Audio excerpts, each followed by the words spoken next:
Сәлеметсіздерме? Менің есімім Мунира Думан. Мен өз бейнеблогымда еліміздегі ұлтаралық татулық, дінаралық төзімділікке негізделген мультимәдениетті зерттеп көрмекпін. Бір шаңырақ астында бейбіт ғұмыр кешіп жатқан этностар жайында айтамын. Ендеше бүгін күрді диаспорасымен таныс болыңыздар.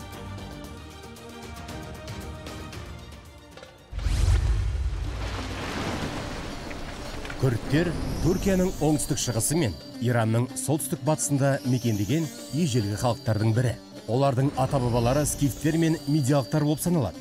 Кезінде бұл Иран тілді халық Осман империясының құрамында болған. Бірақ ол құлағаннан кейін күрдтердің жерлері Ирак, Сирия және Түркия арасында бөлінді. Осылайша этнос өзінің мемлекеттілігін жоғалтты. Ал кейінгі қоныс аударулардың нәтижесінде адамдардың бір бөлігі Закавказьеге қоныстанды.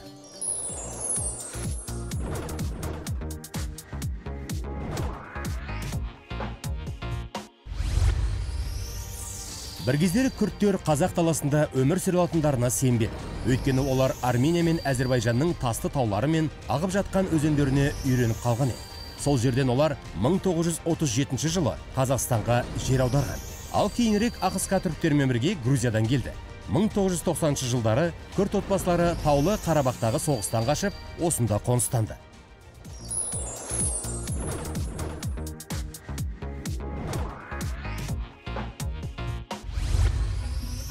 Бүгінде күрдтер Қазақстандағы ең жылдам өсіп-өніп жатқан этникалық топтардың бірі. Қазақстандық күрдтер қауымдастығының Барбанг, яғни таң деп аталуы да бекер емес. Ол одақтың міндеттерін айқын көрсетеді. Бүгін ел бойынша жексенбілік мектептер мен оншақты мәдени орталықтар жұмыс істейді. Қазақ, күрд, орыс және ағылшын тілдерінде газет, журналдар шығарады. Махаббат тарихы ең қызықты тақырып болғандықтан, оның әртүрлі этникалық топтармен көп ұқсастықтары болуы мүмкін екені белгілі болды. Бұл күрді және қазақ халықтарының жазушылары мен ақындарының арасында болған оқиға. Толығырақ дәл қазір білетін боламыз.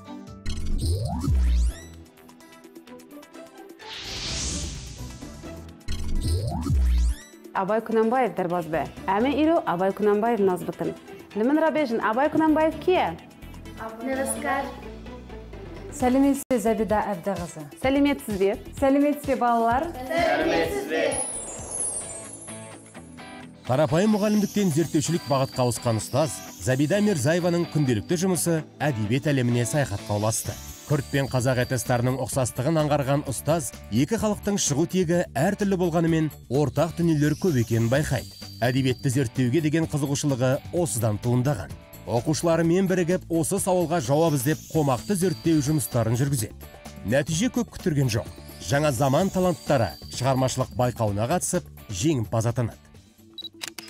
Забида Әбдіқызы, осылайша сіз оқушылармен бірігіп, қазақ халқы мен күрді халықтарының эпостарын зерттедіңіз.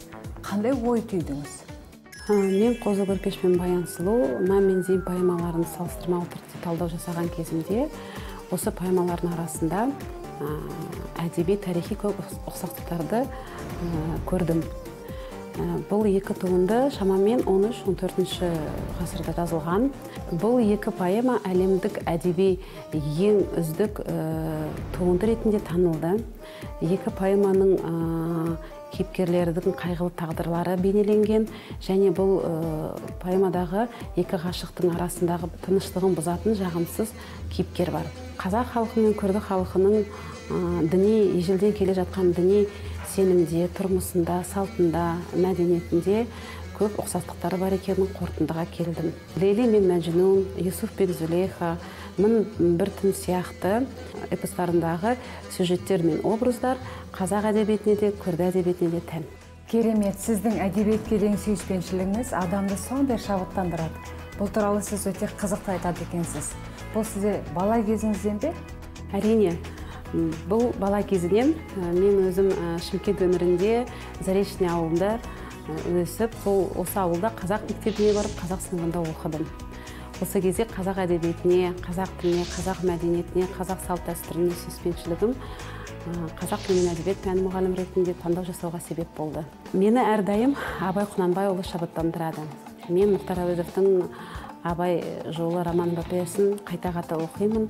Абай атамыз жастарды жауапкершілікке, адалдыққа, парасаттылыққа шақырады.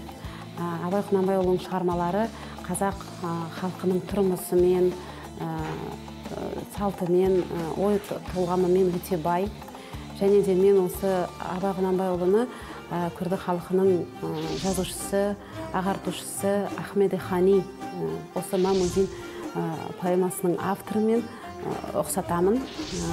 Ахмеди Хани де жастарды парасаттылыққа, саналы болуға, бір-бірін құрметтеуге шақырады. Қазақ халқының да, күрді халқының да ұл баланы, қыз баланың тәрбиелеуі ең алдымен салт дәстүрдің сақталуы. Біздің елдің этникалық топтар арасында тек қана әдебиетті ғана емес, сонымен қатар мәдениетті де, жалпы күнделікті өмірі, асханасы да біте қайнасып жатыр. Өзгешеліктер бар, қазір нақтырақ тоқталатын боламыз. Сәлеметсіздер ме? Сәлеметсіз. Қош келдіңіз айналайын. 1937 жылы Әзербайжаннан Қазақстанға қоныс аударып аман қалған Садыковтар отбасы қазақ жеріне енді бейімделе бастаған кезде тағы бір қайғыға душар болды. Ханымның атасын мүлкінен айырып, сосын атып тастаған. Сондай қиын қыстау кезеңде ауыл тұрғындары көршілер көмектесіп, нан тұзын беріп аман алып қалған. Айтуынша, жергілікті халық азық беріп қана қоймай, оның білім алуына да себепші болған. Қазіргі кезде ханым мұғалім болғанын мақтан тұтады, және қазақтың ұлттық тағамы ет асудың да қыр-сырын меңгеріп алған екен.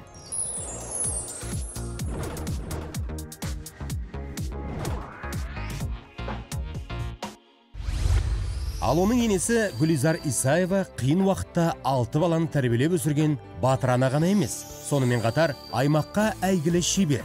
Әсіресе оның ұлттық нақышта тиетін қазақтың сырмағы мен жүннен тоқитын шұлықтары жоғары сұранысқа ие.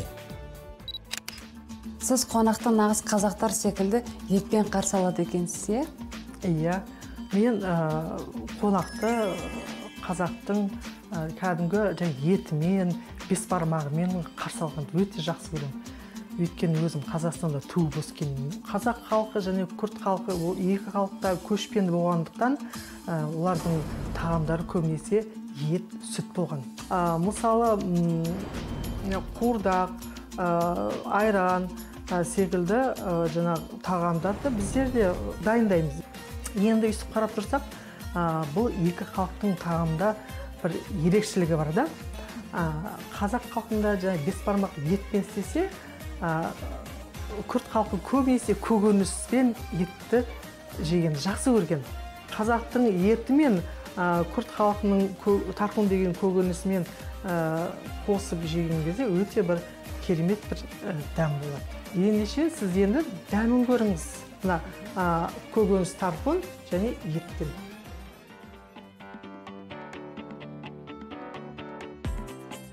Негізі ет пен көкөністі бірінші рет қосып жейін деп жатырмын. Иә, көріңіз, дәмін көріңіз, қандай екенін.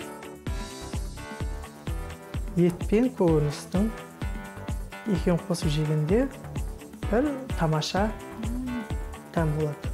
Көкөніс деген адамның тәбетін ашады. Етпен қосып жегенде өте дәмді екен шынымен. Қазақ халқы мен күрд халқының тағамдары ұқсастығы бар әрине. Бірақ бұйымдарға келсек, бұйымдарда ерекшеліктер бар. Мысалы, қараңызшы, мынау менің енемнің қолына шыққан дүниелер. Қазақ халқы мен күрд халқының шығармашылығының тоғысуы деп айтуға болады. Гүлизар Азизқызы, мұның бәрін қайдан үйрендіңіз? Бұны құрбыларыммен бірге сармақ, текемет, бастық. Одан кейін үйренгенім қыздарыма үйреттім. Құрбыларым бәрі қазақ. Бәріміз бірге өстік, бірге тұрдық, бір ауылда тұрдық. Кәдімгі апалы сіңіліндей болып қалдық.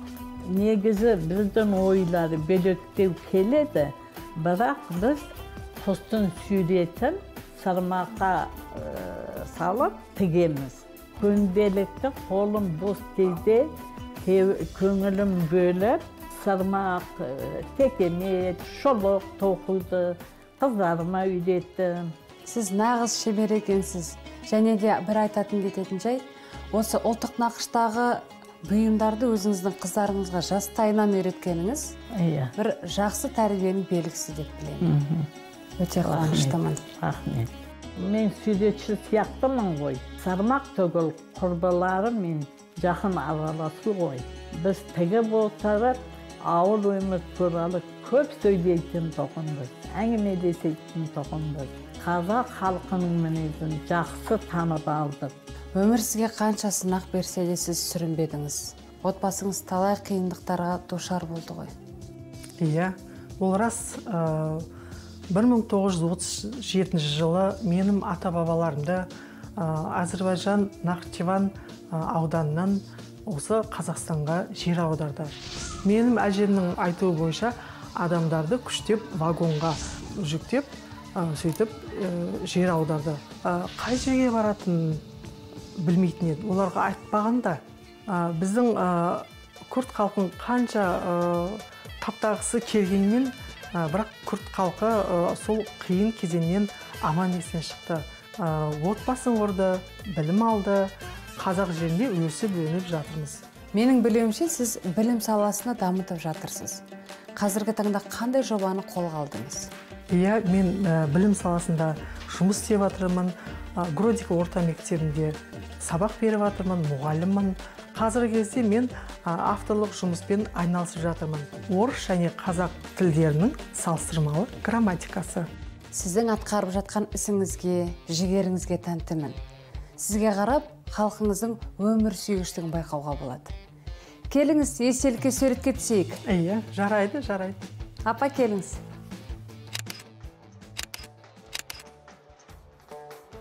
Бір қызығы, этникалық топтың дәстүрлі патриархалды отбасылық негіздеріне қарамастан, күрд әйелі шығыс халқының біріне де тән келмейтін еркіндікке ие болған дейді зерттеушілер. Ол жүзін жасырып бүркенбеді, үйден емін-еркін шыға беретін, өз пікірін еркектерге ашық білдіреді, тіпті ер адамнан қызметші алатын. Күрд халқы әйелді бөлектемейді. Байқуатты отбасыларда әйел адам үй шаруасын жүргізіп, қызметшілерді басқаратын. Оның рұқсатынсыз бір адам дастархан басына отырмайды. Тіпті күрд әйелдердің тұтас бір тайпаны, бір аймақты басқарғаны туралы деректер бар. Күрдтердің көп әйел алуы өте сирек кездесетіні де содан болар.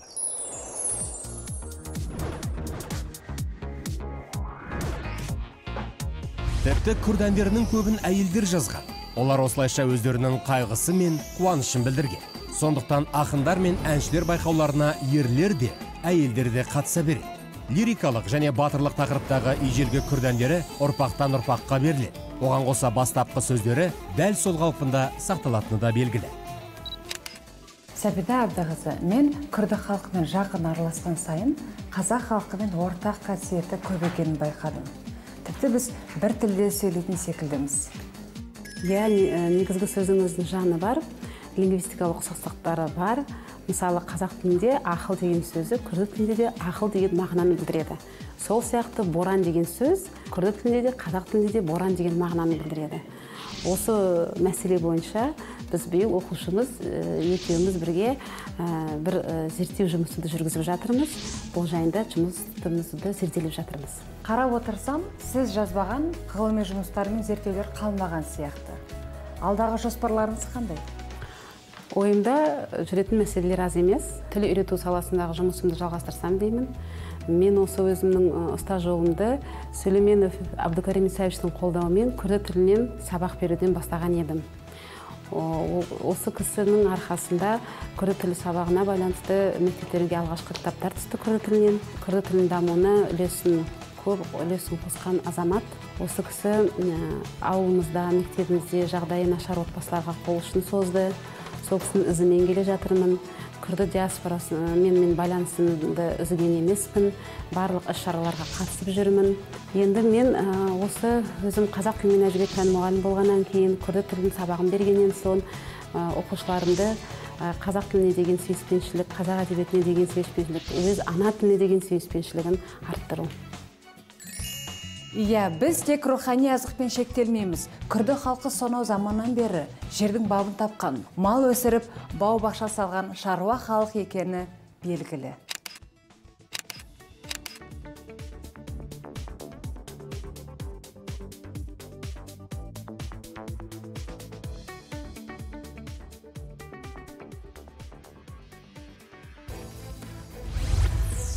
Хасан Сатакаев өз ісін тапқан еңбек тұржан. Егіншілік нағыз күрттердің айналысатын ісі дейді ол. Ежелден күрттер егіншілік пен мал шаруашылығын жақсы меңгерген халық болып есептеледі. Ежелден күрттер егіншілік пен мал шаруашылығын жақсы меңгерген халық болып есептеледі. Хасан ата 20 жылдай машина құрастыру зауытында жұмыс істеп жүргенде де шаруашылықты қатар алып жүрген. Мал бағып, егін еккен. Ал зейнетке шыққаннан кейін көп жылға арманын жүзеге асырды. Жалға жер алып, отбасымен бірге еңбек етіп жүр. Хасан аға, күрттердің көбінде отбасы көп балалы болады. Сіз де өзіңіз 11 баланың бірісіз. Көп болғанның артықшылығы неде? Артықшылығы енді көмекте, жардымде, ақыл үйрететін, жолға салатын, енді бір-біріне жардым беретін. Мысалы, үлкенге қара бізді сол өмірмен кетеміз да. Әкеміз 71 жылы қайтыс болды. Жас бала едім, 16 жаста. Әкеміз қайтыс болғаннан кейін менің үлкен ағам да қайтыс болды. Қолымызда 8 айлық баласы қалды. 16 жастан бері мен мына отбасы бәрі менің мойнымда қалды да. Мына әпкелерім болмағанда әбден маған қиын болатын еді. Мен қара жұмыстан қашқан емеспін. Арам шөптерді өзім жұлып жүрмін. Күн сайын, егер оларды жұлымасақ уақытында қызанақтың шырын шорып өлтіріп тастайды. Бәріні күту керек. Үйде екім бар, мал бар, кішкентай малым бар. Құдайға шүкір, қазір тұратымыз жаман емес, жақсы. Әрине оның үшін енді азынан кешке дейін біз еңбек істейміз ғой. Мұнда бәрі шаруашылықтан айналысатын сияқты ғой. Қай үйге кірсеңіз де малсыз, құссыз, сиырсыз болмайды берді. Біз ондан өмір бойы солмен келіп жатырмыз. Кавказдан бізді жер аударып жібергенде біздің отбасымыз күрттердің ішінде мына Ұзынағаш, Алматы облысына Ұзынағаштың шетінде Ынтымақ деген бір ауыл ояқа біздің отбасымыз түсті. 5 баламен ояқа келді. Кейін Алматы облысында тағы 5 бала туды. Ең кішісі мен. Жалғыз күрт отбасы біз болғанбыз. Мен сол жерде туып өстім 55 жылы. Әке шешем мына екімен, малмен өмір сүрді. Біз де олардың қасында өмір сүрдік. Осында өстік. Менің әпкелерім, ағаларым, әпкелерім, балалары бәрі Қазақстанда тұрады. 2 балам, 4 немерем бар. Менің үлкен немерем қазақша оқыды, жарыста 2-ші орын алған қазақ тілінде. Уақыт өткен сайын салт дәстүр өзгеріп жатыр ма? Негізі күрт халқы дәстүрін мықты ұстайды деп естігенмін. Бізде үлкен кісілер болғанда, жастар, біз даже өткенде жолда өтеміз ғой үлкен кісілер. Жастар тұрады аяққа, біз өткенше. Енді келіндер қасымызда сөйлемейді. Қазір бұл заманда енді бәрі өзгеріп жатыр. Ендікі келіндер әрине, енді жайлап бізге де енді құлақ бермейді. Енді балалар басқаша өседі ғой бұлар. Бір жағында мен де ойлаймын, шын айтам, ол жақсы ол жағынан. Неге десеңіз, бір сұрада отырсам, дастарханда ол қасымда тамақ жемейді. Осы біздің әдетіміз солай.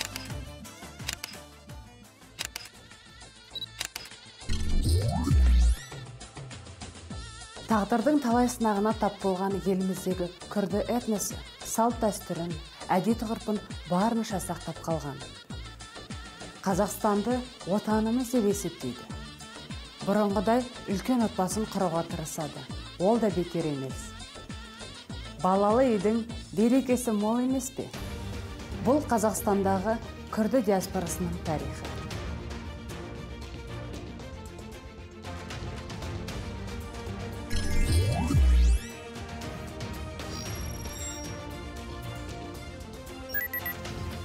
Аман болыңыздар.